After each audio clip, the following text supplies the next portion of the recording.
كما صليت على إبراهيم وعلى آل إبراهيم إنك حميد مجيد اللهم بارك على محمد وعلى آل محمد كما باركت على إبراهيم وعلى آل إبراهيم إنك حميد مجيد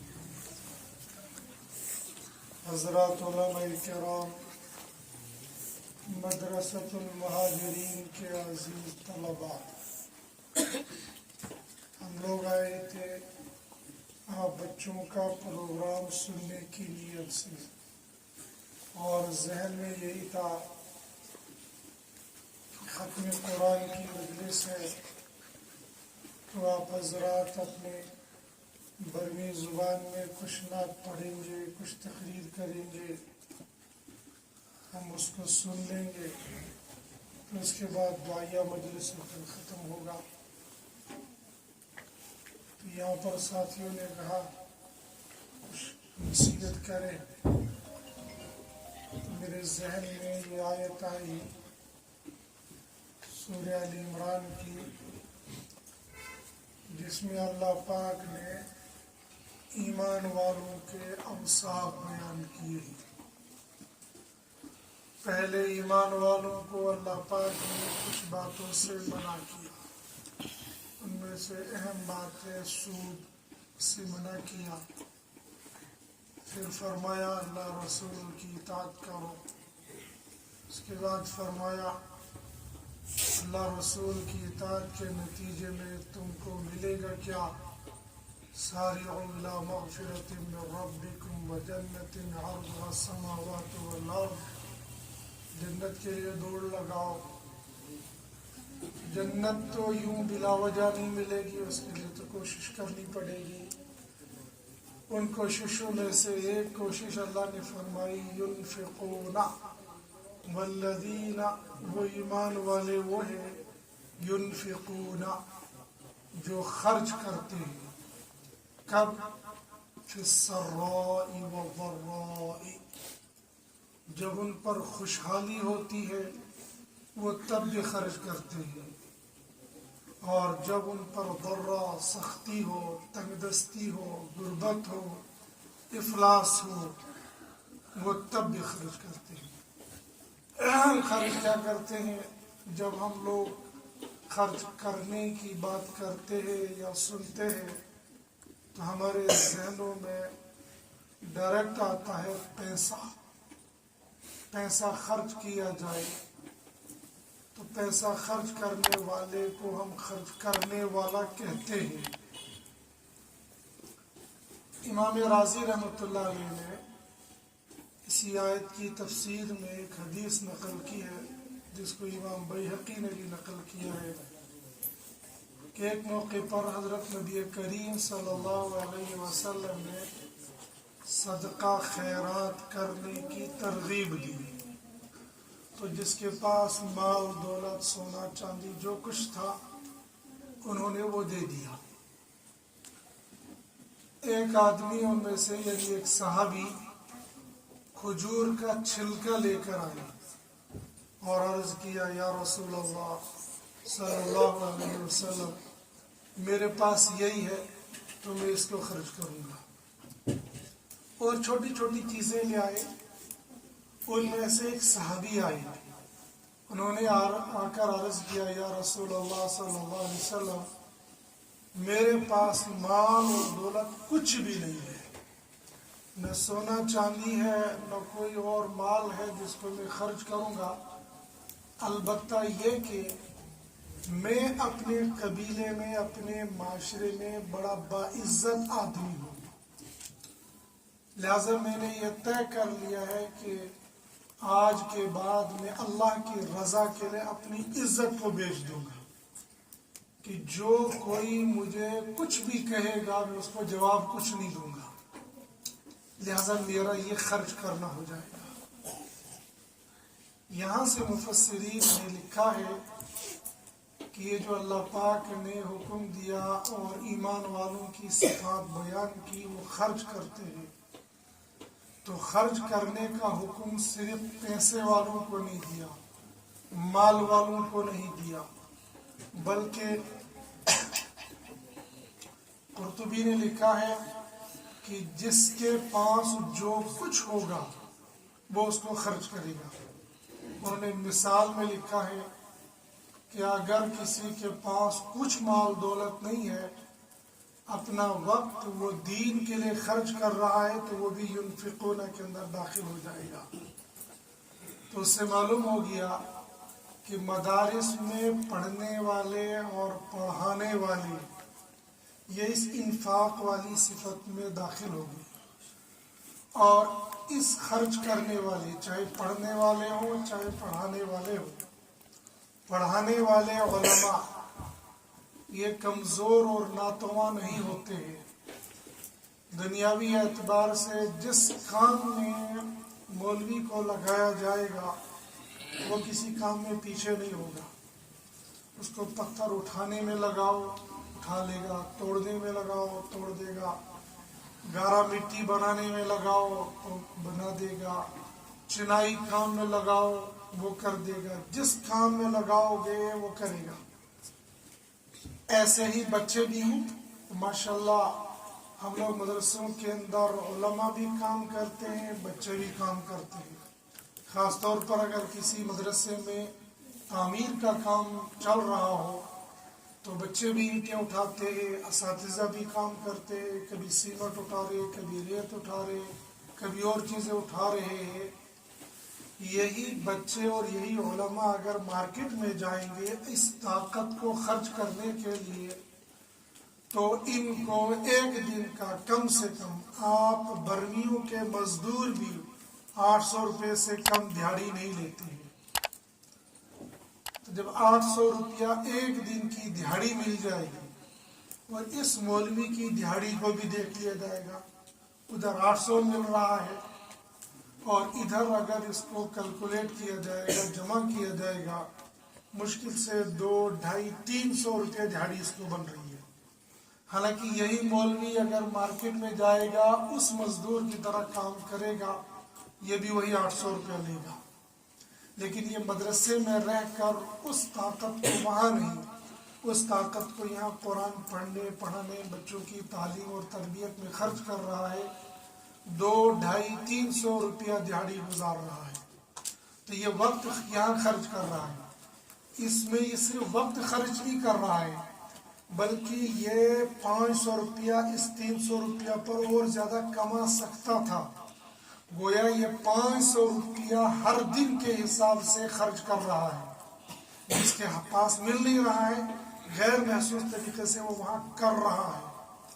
ایسے ہم بازار میں مارکیٹ میں چھوٹے چھوٹے بچوں کو دیکھو گے آپ، وہ بوریاں لے کر اور ہاتھ میں ڈنڈا لے کر نالیوں میں چوراہیوں میں پلاسٹک کی بوتلوں کو اکٹھا کر رہے ہوتے ہیں، اور ان کو اکٹھا کر کر کر کے ان کو بیچتے ہیں۔ جب ہم لوگ دارالعلوم دیوبند پڑھتے تھے تو حضرت الاستاذ حضرت مولانا ارشد مدنی صاحب دامت برکاتہم العالیہ نے فرمایا تھا، اور نصیحتوں کے ضمن میں، کہ اللہ کسی کو باعزت طریقے سے رزق دیتے ہیں اور کبھی عزت والے راستے سے ہٹ کر دوسرے طریقوں سے روزی روٹی دیتے ہیں۔ روزی اس کو بھی ملتی ہے اور روزی اس کو بھی ملتی ہے، کھاتا وہ بھی ہے کھاتا یہ بھی ہے، لیکن ایک کو بہت عزت اور وقار کے ساتھ ملتی ہے، دوسرے کو عزت اور وقار کے ساتھ نہیں ملتی ہے۔ پھر مثال میں کہا تھا کہ تم لوگوں کو یہاں پر سفید دودھ جیسے کپڑے میں لگا کر تھوڑی دیر لائن میں لگنا ہے، وہاں سے خوبصورت طاقتور کھانا لے کر آؤ گے، صبح اور شام کمرے میں بہترین دسترخوان بچھا کر صاف ستھرا فریج کا پانی لے کر کھاؤ گے پیو گے، لیکن تمہاری طرح کچھ لوگ وہ بھی ہوتے ہیں جو گندی نالیوں میں سے اپنا رزق نکال کر لاتے ہیں۔ تب ہمیں یہ سمجھ میں نہیں آیا تھا کہ یہ گندی نالی میں سے رزق نکال کر کیسے لائیں گے۔ اب جب بازار میں دیکھتے ہیں کوڑے کرکٹ پر لوگ پلاسٹک کی بوریاں صبح سویرے اکٹھے کر رہے ہوں گے، یا نالیوں کے اندر ڈنڈا ڈال کر پتہ نہیں چلتا تھا کہ وہ کیا ہے، وہاں سے وہ لوہا تھوڑا تھوڑا اکٹھا کر کے پھر اس کو بیچتے ہیں۔ اس کے ذمے میں بھی وہ روٹی کھاتے ہیں، لیکن جب مدرسے کا طالب علم 11-12 بجے اس کو بھوک لگتی ہے، آرام سے لائن میں لگے گا، مطبخ میں جائے گا، وہاں سے اگر کھائے گا، خرچ وہ بھی اپنی طاقت کر رہا، خرچ یہ بھی اپنی طاقت کر رہا ہے۔ مدرسے کا طالب علم اگر سبق نہیں سنائے گا، پارا نہیں سنائے گا، استاد جی کھڑا کریں گے، دوپہر کا کھانا نہیں ملے گا۔ گویا اس کو دوپہر کا کھانا ملے گا سبق یاد کرنے کی محنت کے بعد، پارا سنانے کی محنت کے بعد۔ اس بچے کو دوپہر کا کھانا مل رہا ہے گلی کوچوں کا چکر لگانے کے بعد۔ ایک غریب سے غریب بچہ بھی جو مدرسے سے نکلا ہوگا وہ اس کے پاس کھڑا نہیں ہوگا، نفرت سے نہیں بلکہ اپنے پاک صاف کپڑوں کو بچانے کے لیے، کہ اگر میں اس کے پاس کھڑا ہو گیا تو اس کے گندے نالی کی چھینٹیں میرے کپڑوں پر پڑ جائیں گی، میں ان کپڑوں کے ساتھ درسگاہ میں نہیں بیٹھ سکتا، میں ان کپڑوں کے ساتھ نماز نہیں پڑھ سکتا۔ اس کو بھی روزی مل رہی، اس کو بھی روزی مل رہی، وہ بھی اپنی محنت طاقت خرچ کر رہا ہے، یہ بھی طاقت خرچ کر رہا ہے، وہ نالی میں خرچ کر رہا ہے، یہ درسگاہ میں خرچ کر رہا ہے، تو یہ یہاں خرچ کر رہا ہے۔ یہ جو استاذ جی ہیں، یہ استاذ جی دکان چلا سکتے تھے، گاڑی چلا سکتے تھے، ریڑھی میں چلا سکتے تھے، بہت سارے کام کر کے یہ اچھی خاصی کمائی کر سکتے تھے، لیکن یہ اپنی طاقت کو یہاں لگا رہی ہے۔ اور پھر یہ عالم، یہ مدرسے میں پڑھنے والا بچہ صرف وقت نہیں لگا رہا ہے، بلکہ مفسرین نے لکھا ہے اگر کوئی آدمی اپنی زبان سے کلمہ خیر بولتا ہے اور اس کلمہ خیر کے بولنے پر خیر وجود میں آتی ہے تو یہ اپنی زبان کو خرچ کر رہا ہے۔ اگر کوئی بندہ اچھا مضمون لکھ رہا ہے، کوئی کتاب لکھ رہا ہے اور اس کتاب اس مضمون کے ذریعے سے 10 آدمیوں کی راہبری رہنمائی ہو جاتی ہے تو یہ اپنے قلم اور اپنے ہاتھ کی طاقت کو خرچ کر رہا ہے۔ گویا یہ ساری چیزیں خرچ کرنے والی یہ اس ینفقون کے اندر داخل ہوتی ہے۔ تو اللہ پاک نے ہمیں غیر محسوس طریقے سے ینفقون خرچ کرنے والوں میں شمار کیا ہے۔ فی السراء والضراء، کبھی یہ ہوتا ہے کہ بندہ خوش و خرم ہو کر ان تمام چیزوں کو خرچ کرتا ہے، لیکن کبھی کبھی حالات کے پیش نظر ان چیزوں کو خرچ کرتا ہے۔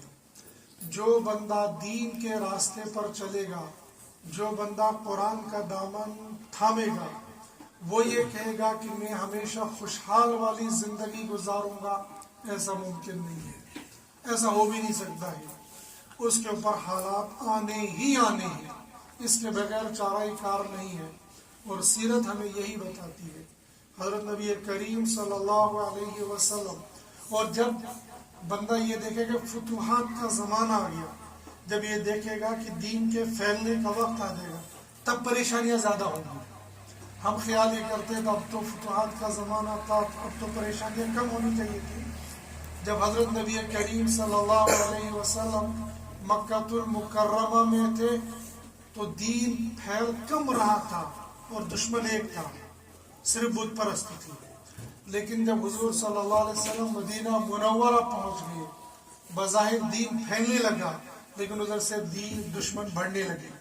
انہی دشمنوں میں سے ایک جماعت کھڑی ہوگی منافقوں کی، ایک تیسری جماعت ہو گئی یہودیوں کی کھڑی۔ وہاں صرف کافر تھے، مشرک تھے، یہاں پر منافق بھی آ گئے اور یہاں پر یہودی بھی آ گئے۔ اور یہ وہ دشمن تھے جو گھر کے دشمن تھے، یہودی اہل کتاب تھے، منافق یہ فجر کی نماز میں بھی شریک ہوتی تھی۔ گویا بندہ جب دین کے لائن پر کام کرے گا تو اس پر حالات اور زیادہ آئیں گے۔ کبھی ایک دور آپ نے تو نہیں دیکھا، بچوں نے نہیں دیکھا، علماء نے اور علماء بڑوں نے ایک دور آپ کا دیکھا ہے اپنے علاقے کے اندر، اپنے ملک کے اندر، کہ وہاں کے لوگ بڑے بڑے رئیس تھے، بڑے بڑے سیٹھ تھے۔ دارالعلوم دیوبند کے اندر کمروں کے دروازوں پر سیٹھ فلاں برما، سیٹھ فلاں برما، ہم نے اپنے آنکھوں سے دار جدید کے اندر کئی دروازوں پر لکھا ہوا دیکھا تھا فلاں سیٹھ برما۔ گویا وہ برما کے مالداروں نے یہ کمرے بنائے تھے، اور آج بھی اور تب بھی جو کمرہ بناتا ہے اس کے نیم پلیٹ وہاں پر لگائی جاتی تھی۔ گویا اس زمانے کے اندر ایسے لوگ رہے ہیں آپ کے یہاں کہ اتنے مالدار کے دارالعلوم دیوبند آ کر انہیں اتنی بڑی بڑی بلڈنگیں کمرے بنائے تھے۔ ایک دور وہ آ گیا کہ دیگر جگہوں پر سے کمرے اور بلڈنگیں بنانے تو کیا اپنے کمرے چھوڑنے پڑے، اپنے مکانات چھوڑنے پڑے، لیکن اس بات پر اللہ کے سامنے سجدہ شکر ادا کرنا چاہیے کہ وہاں سے اللہ پاک نے نکالا، بے گھر تو کیا لیکن بے در نہیں کیا۔ گھر ہمارا تو گیا لیکن در رب کا تھا، اللہ پاک نے ہمیں راندہ درگاہ نہیں کیا۔ ان جھونپڑیوں میں بھی، ان پریشان حالات میں بھی اللہ پاک نے اپنے قرآن کے ساتھ جوڑ کے رکھا۔ پہلے یہاں آنے کے حالات، پھر یہاں رہنے کے حالات، پھر یہاں ہوتے ہوئے بالکل آپ میں سے بہت ساروں نے اپنی آنکھوں سے بالکل دیوار کے ساتھ دیوار ہو کر آپ کے ساتھ کتنے حالات آ گئے۔ بنی ہوئی بستی کو اجاڑنا پڑ گیا لیکن اللہ نے پھر بھی بسا دیا، اللہ نے وہ باہر پھر دکھا دی کہ حافظ قرآن پھر یہاں پر پیدا ہو گئے ہیں۔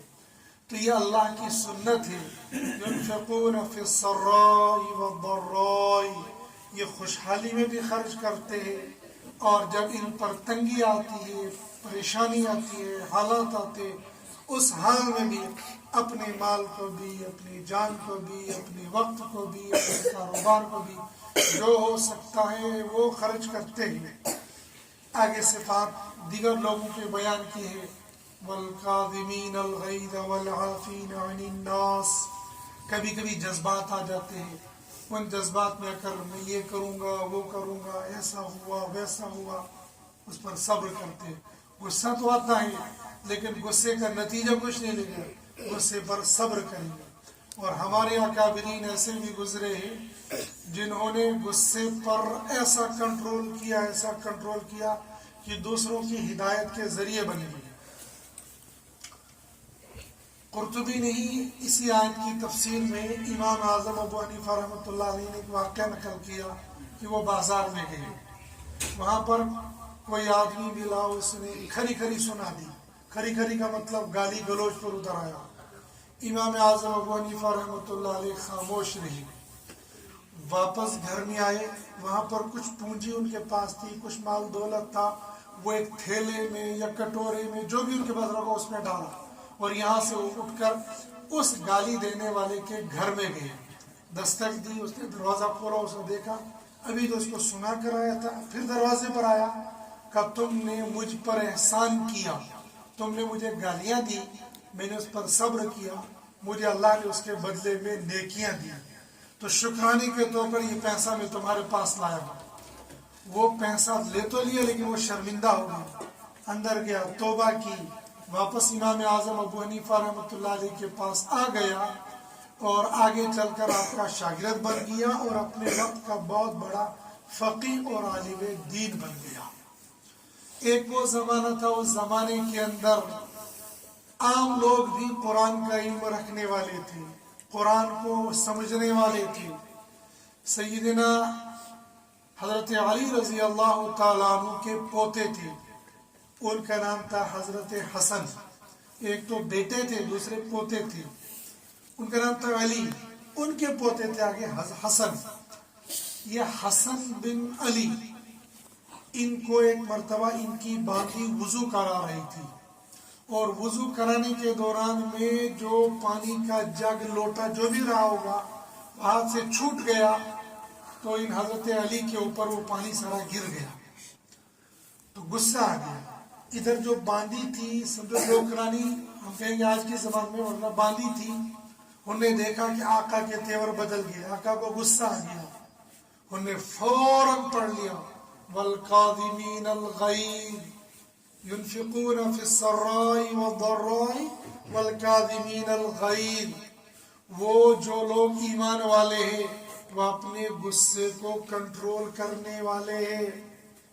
جب دیکھا تو غصہ کنٹرول ہو گیا، پھر فوراً اگلا جملہ پڑھا والعافین عن الناس، وہ لوگوں کو معاف بھی کرتے ہیں۔ حضرت علی نے کہا جا میں نے تجھ کو دل سے معاف کر دیا. تو باندھی تھی، قرآن کا علم رکھتی تھی، کہنے لگے بہتے دریا میں نہا لو. فوراً کہہ دیا واللہ یحب المحسنین، اللہ پاک نیکوکاروں کو پسند کرتے ہیں. حضرت علی نے کہا جا میں نے تجھ کو آزاد بھی کر دیا. ادھر سے غصہ ہو گیا، لیکن باندھی قرآن کی جاننے والی تھی، قرآن کی پڑھنے والی تھی، اس نے فوراً پڑھ لیا والکاظمین الغیظ والعافین عن الناس واللہ یحب المحسنین. اس آیت کے آدھے حصے کو، آدھی آیت کو پڑھ کر اس نے آقا کے غصے کو ٹھنڈا بھی کر لیا. آقا جو غلطی ہوگی وہ غلطی معاف بھی کروائی اور اپنی آزادی بھی لے لی. وہ دور تھا جب غلام بھی، نوکرانیاں بھی، باندھی بھی قرآن کا علم رکھنے والے تھے. ہمارا یہ انحطاط والا دور ہے. یہاں پر تو آزاد لوگ بھی قرآن نہیں پڑھتے ہیں. ان کو قرآن سمجھتے تھے. ہم اگر آج کے جوانوں کو قرآن پڑھنا پوچھیں گے، ان سے سورہ فاتحہ پوچھیں گے، بہت کم ہوتی ہے. اس لیے ہم ابھی حفظ کر رہے ہیں، ناظرہ پڑھ رہے ہیں، کچھ دینیات پڑھ رہے ہیں، کچھ کتب پڑھ رہے ہیں. آج سے یہ نیت کر لیں گے انشاءاللہ اللہ پاک ہمیں قرآن حدیث کا علم دے گا. اس علم پر عمل بھی کریں گے اور اللہ کے ہر بندے تک اللہ کے دین کو پہنچانے کی کوشش کریں گے. اور اس آیت کی تفسیر میں ہم سب لوگ داخل ہو جائیں گے. اللہ پاک مجھے بھی آپ کو بھی عمل کرنے کی توفیق نصیب فرمائے. وآخر الدعوانا الحمدللہ رب العالمین.